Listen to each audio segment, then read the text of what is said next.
What's up, everybody? It's your favorite realtor here, Dominic Faron with Engel & Folkers, and today I'm going to talk to you guys about a very important step inside the sales transaction that a lot of people have questions about. They're not quite sure what it is. So with that being said, let's talk about the appraisal rider. The appraisal rider is very important for both the buyer side of the transaction and also the seller side of the transaction. Since most home purchasers are buying their home with a loan instead of cash, the buyer's lender is going to order what's called an appraisal to get a true assessment of the home value and to make sure that the buyer he or she is working with is not overpaying for the house.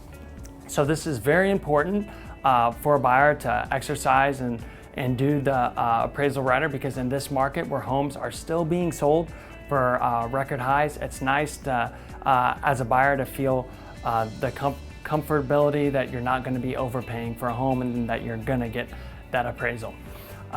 So with that being said, most homes are still appraising when they're sold for the sale price, or even appraising a little bit higher, which is good for the buyer. But every once in a while, we do see an appraisal come in a little bit lower than sale price, which, which I said earlier, home buyers and sellers always have questions. What happens if my home doesn't appraise? So this is where the appraisal rider comes into effect.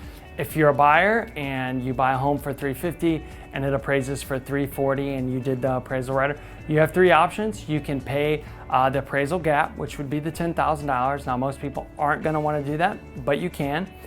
B, you can renegotiate, which everyone is pretty much going to want to do, is to renegotiate to the appraised value. And what happens there is the lender is going to send a copy of the appraisal to the buyer's agent, and the buyer's agent has to send that over to the listing agent within 2 days of receiving that appraisal. So that's how that works. You have to send that over to that listing side, and once you do that within 2 days of receiving the appraisal, then the seller side has 5 days to renegotiate and get on the same page as the buyer with the appraised value of the home.